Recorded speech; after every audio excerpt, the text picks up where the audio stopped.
One by one, employees from the tourism sector show up here at the National Insurance Board seeking financial assistance. Wherever you roam,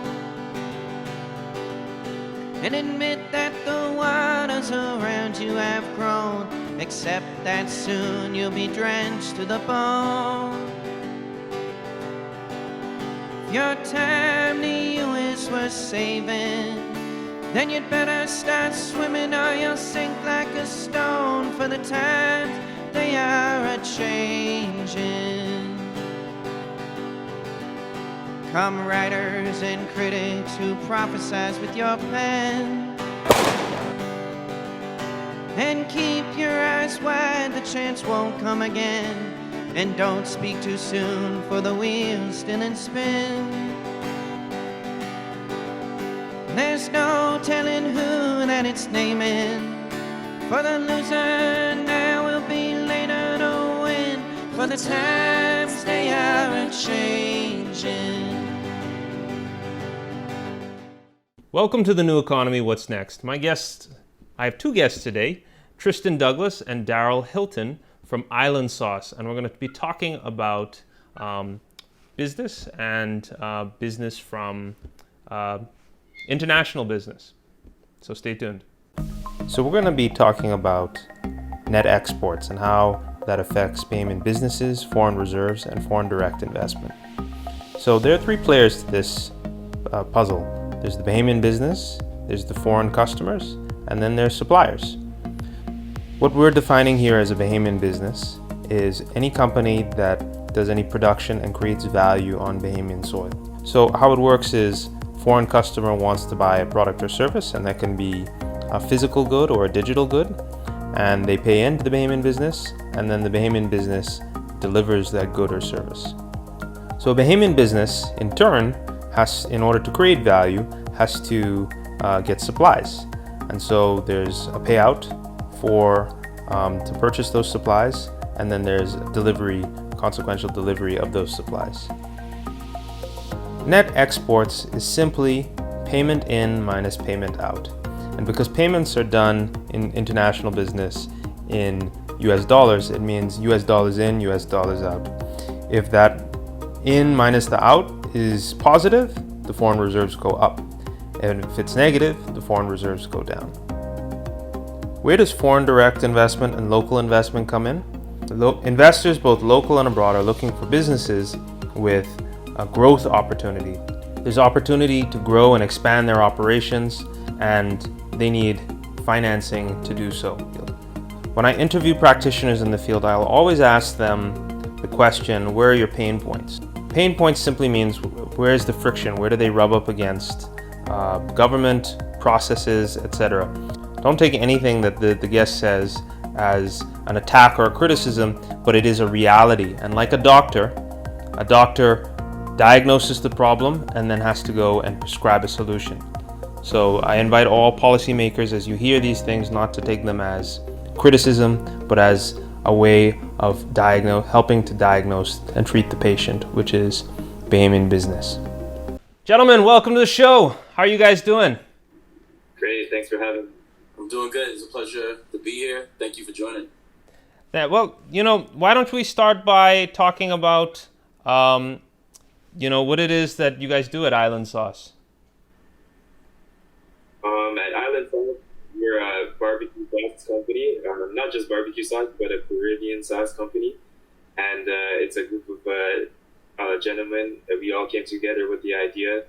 And actually, the main guy is Charles Forbes, and I guess he's a bit busy today, so he's not with us. But he has the ingredients and the idea and the sauce, right? Pretty much, he's the one behind all of this, and we have a team, and we promote it, and we offer the sauce to people, and a lot of people are enjoying the flavor of it right now. Okay. We're working on different flavors, and right now we're just trying to get it out to the people. Okay, good. And I looked at you guys' marketing and I'm like, wow, this is some great marketing. Tristan, you have a role in this marketing. Why don't you introduce yourself as well as where we would have all known you from before? Everybody probably would have known me from Light Vibes and also Hot 91. I worked as a radio personality there in the Bahamas as well for the past 5 years. So I got involved with the product from the marketing point of view to help out in that area. The marketing for it is actually pretty fun because we're talking about a sauce company that plays with the word sauce. And it's the summer, so, barbecue and the summer go hand in hand. It allows us to do so many great things. For example, the way we did Light Vibes could have been an entire brand event for sauce. So you could picture just the ways we can do different pop-ups and taste tests. Oh yeah, I mean it's food. So I mean it's like, when these lockdown times, all you're thinking about is those times where you could get out and party and like I was telling you guys off air, I was dating someone at the time, so I couldn't go to any of those Light Vibe events, for fear of being I'm sorry about but they look great. They look great on camera. So it's presenting. Let's talk a little bit about the presentation that you guys do and some of the strategies you use to get out in front of people, especially in this lockdown time. One of the things that stood out to me at the beginning when Charles actually presented the product to me was that it's a bright pink label on the bottle. And at first I was like, I'm not really a pink guy. But after he explained to me, like, it's going to pop out on the shelves when it's in the stores, people are going to wonder, what's this bottle? There's also a little logo on the bottle, and it's like a guy with dreads and braids, and he has like dominoes on his shirt, and there's a flamingo, and there's just a lot on the bottle when you really examine it. So like he brought that idea to me, and I thought it was brilliant because people actually have something to look at when they notice the bottle, and it's just interesting. And then you get to the flavor. And that's a great point. I don't come from this area of business, but merchandising and labeling and packaging really, really matter. And because you guys are competing in a large market with a lot of competing products, you have to have your A game, and using cultural aspects such as the dreads and the flamingo and the bright colors and the stuff like that is an advantage, because you can't take Joe's Kentucky barbecue sauce and put a pink label on that. Nobody's gonna accept that. It doesn't fit within the brand image. So it's really awesome how you guys are leveraging culture to move your product. To speak on leveraging culture, Island Sauce is the name of our overall company because we can tend to do different types of sauces. The first sauce that we did is called Sauce. And to Bahamians, they would think, oh, you mean like chicken and potatoes and onions and the soup?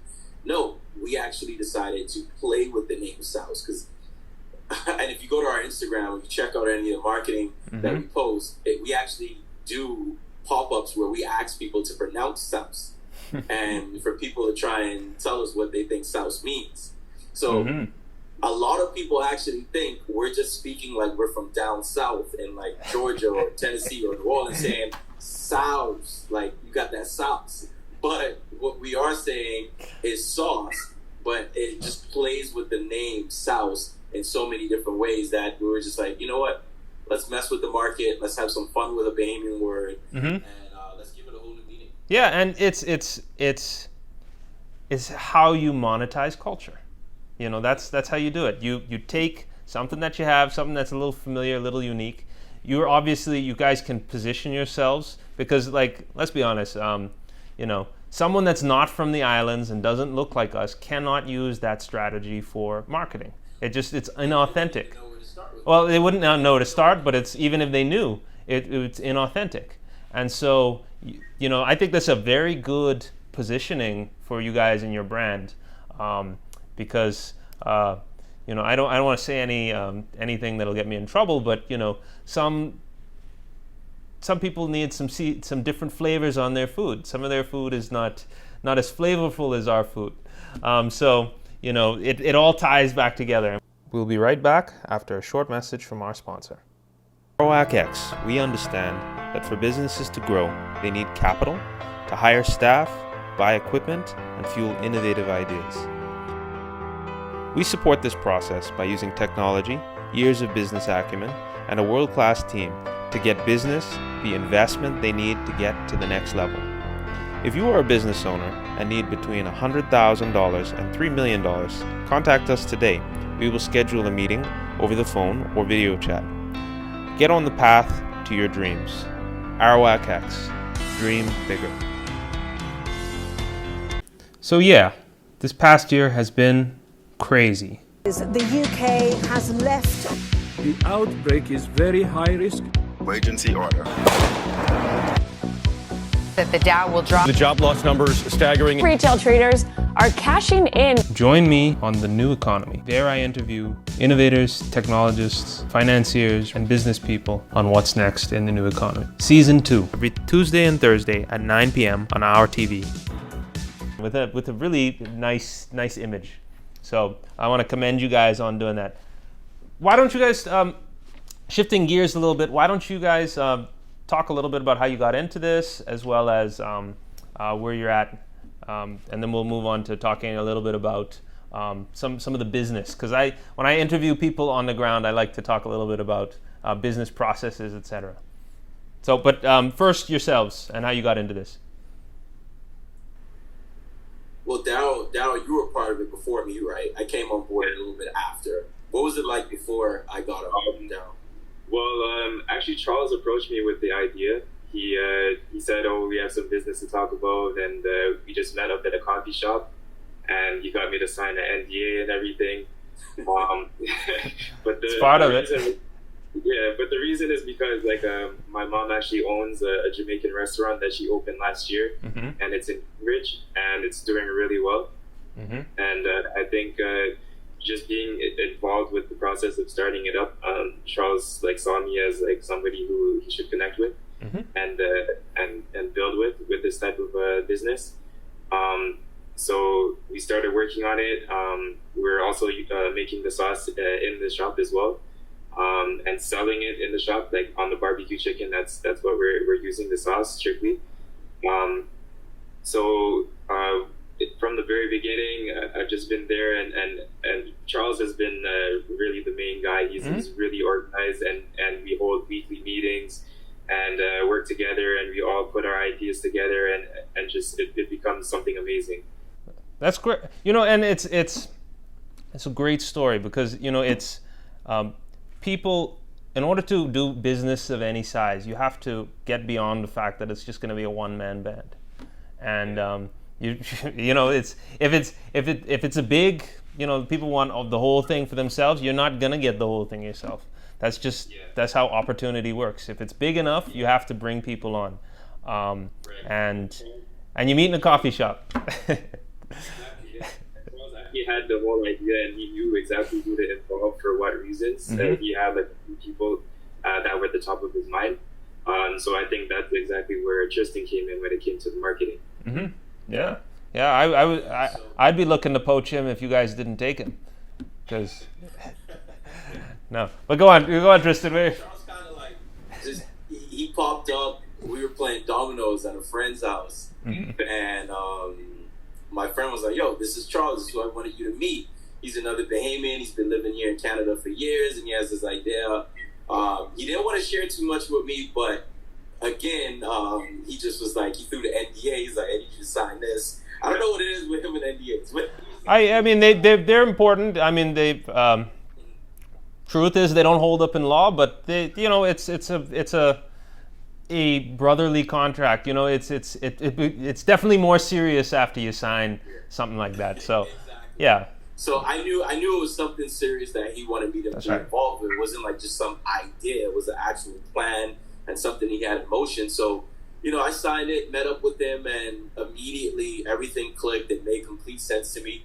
The industry is a very tough market, like you said, but I know once we come at it with a certain angle, it would have been an industry that I can help them propel in. So. Oh yeah. Yeah, and like what's good about the market size there is that you got 30 million Canadians and 100 million Americans, or sorry, forgive me, almost 360 million Americans to the south. You have immediate access if you choose to. You have Europe right over there. You have those built-in systems to do business already there. Exactly. And it's I want to transition a little bit into like you've done business in both places, Tristan. How business is much easier to do in these markets, much easier. Could you maybe talk a little bit about some of the things that you've noticed? Because this is off the rip. Starting a business is always challenging, no matter where you are, because getting the attention away from all the big brands that has billions of dollars behind it is always going to be a challenge. But it is slightly easier to do it in a bigger market like this, and that's where you do have the advantage with the startup costs. For example, obviously in the Bahamas, we have to import a lot of our products, and even the materials to make products and things like that. Even the packaging we have to import. So it does help us as young Black entrepreneurs trying to start up a business, especially when we all kind of have our own other businesses. Yeah, that's you have to. I mean, it may be cliche in the modern world, but you got to work. Sometimes you got to work a day job, and then this is your side hustle until it gets to a certain size.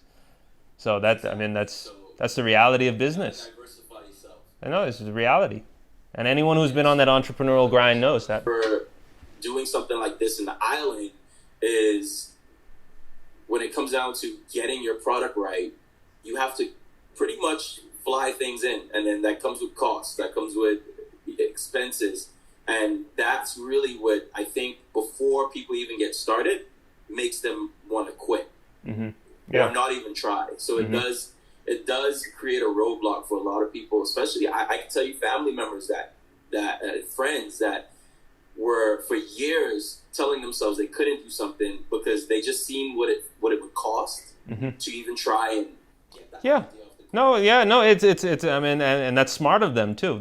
That means they did their business plans and they looked at that, and the bottom line they say that's not worth it. And that's sometimes that's. I'm sure you guys go through your financial planning meetings, and when you start to evaluate, like whether or not to take this strategy or this strategy, you obviously say, what am I going to get the most bang for my buck for? And I'm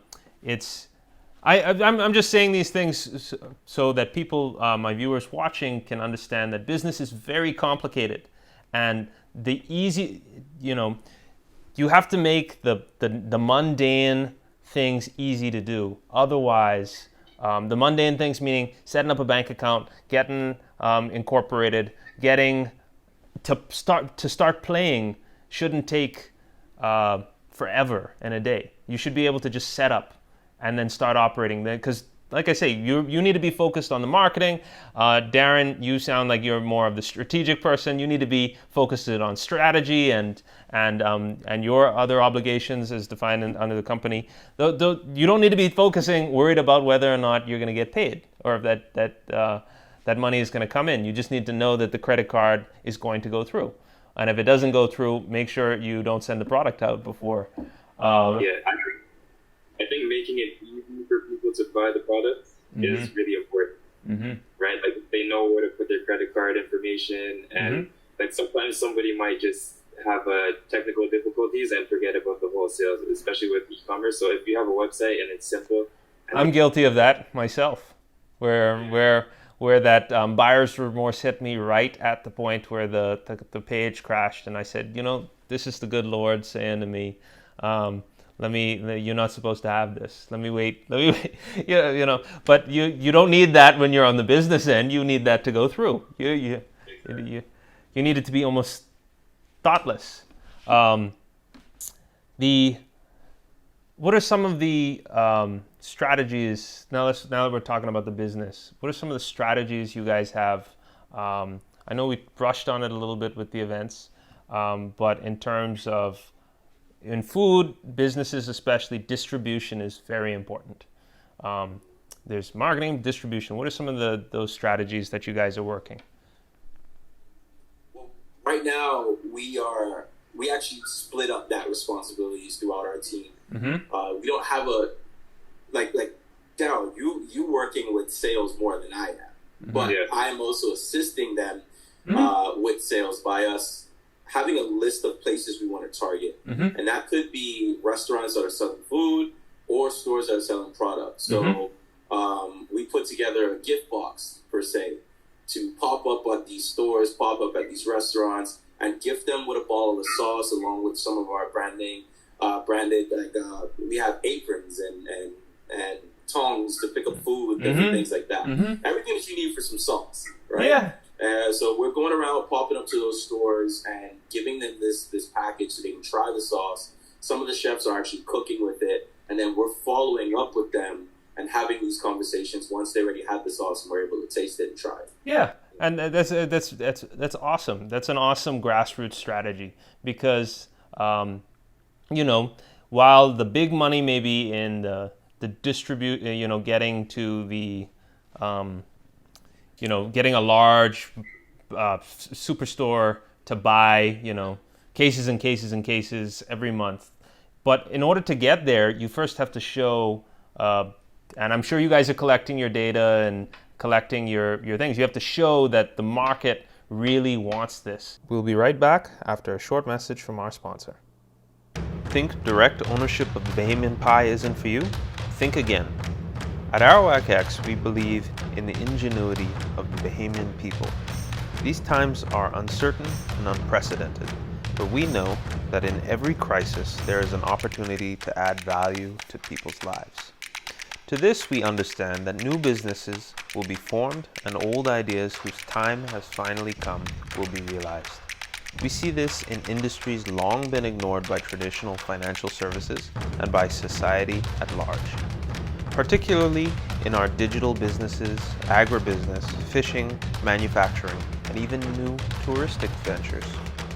Due to our present circumstances, these businesses have finally been brought to the forefront. Arawak X seeks to give your ideas and your participation a means of making your financial dreams a reality. We give businesses and investors tools needed to finance them.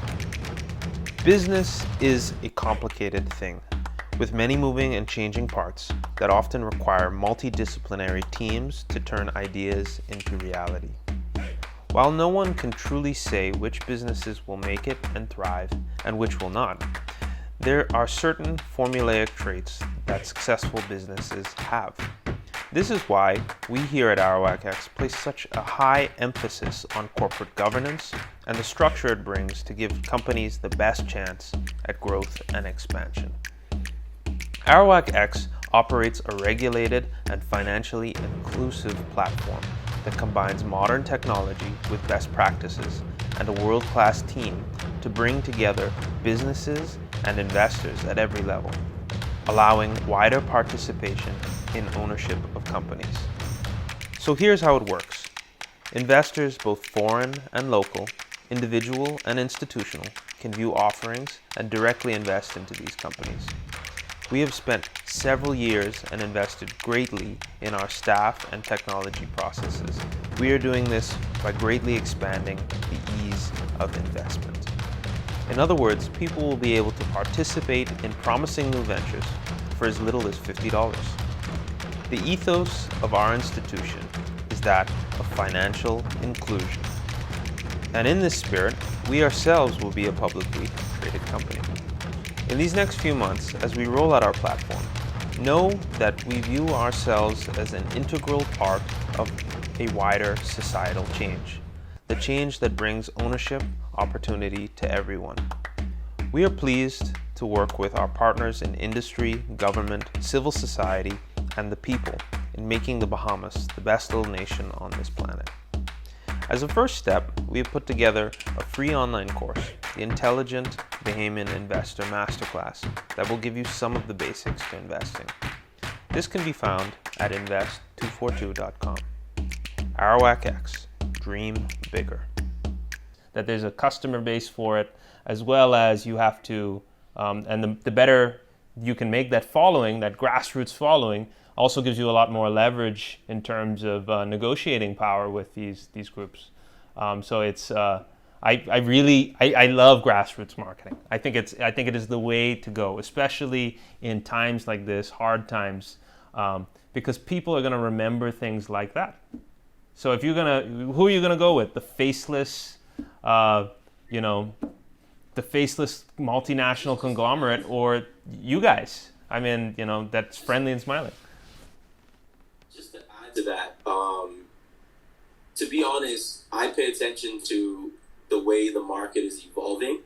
And even if you look at how influencers became a thing, it was because people wanted authenticity. You wanted to hear about a product from a friend, not a stranger. Yeah, which is kind of is on a side note, is kind of funny that's kind of perverted itself into a thing. But anyway, we're talking about originally they wanted to, before they became just fake people on Instagram. They originally it was about corporations found a way to saturate that as well. Yeah. Well, that's part of business too. But going back to what you're saying, it's about authenticity. Yes. Back to it's about authenticity and us actually showing that, look, we're not just going to throw thousands of dollars behind ads and just funnel it through. We actually want to be in the streets and get actual reviews. So a lot of our marketing, if you go to our website, is actual people who taste tested for the first time.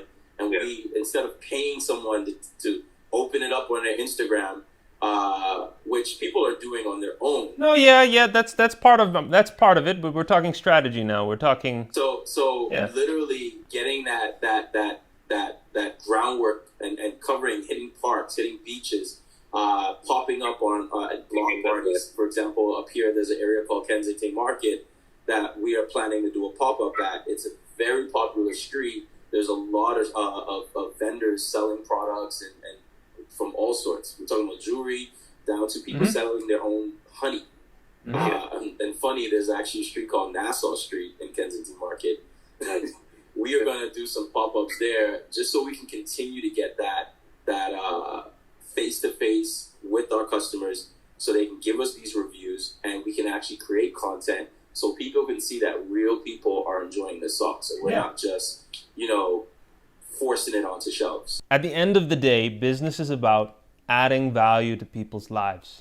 And what you guys are doing is fundamental. Food is a fundamental value. It doesn't matter how good the economy is or how bad the economy is. People still got to eat, and people want to eat well. No matter and the right kind of sauce on the driest piece of chicken makes a whole world of difference. So I commend you guys. Keep it up. I'm following you guys, and I'll keep following you guys. So thank you. Thanks a lot. Appreciate that. Before you go, you want to say anything to any inspiring entrepreneurs out there, people who are thinking about getting either into the food space or any other space? I would say definitely, and this is directed to kind of just anybody. It isn't even just the food space. Bahamians back home, literally, if you have a concept, put it on paper and literally find ways to make it happen. Yeah. Yes, you could say that, hey, financially, this isn't going to work for me. But at the end of the day, if it's a plan that you have and you want to test it, I'd rather you fail at trying than to not try at all. Yeah. I would say be bold and go in 100%. If you have those thoughts of quitting, just persevere, because that's really what will take you there. If you're quick to fold, then you're really not supposed to be there. But if you have the right idea and the right mindset, and that is to help people with what you're providing, then go all the way and don't back down. Yeah. Awesome. And create a playlist. Create a playlist with some songs from Jay-Z. Get yourself in that mindset. Oh yeah. It's this is the art of business. You're gonna try ideas, you're gonna fail, and by the time after the business number 3, 4, 5, 6, 10, 20, you're you're going to come out on the other side good and ultimately successful. A lot of wisdom, and thank you again for coming on the show.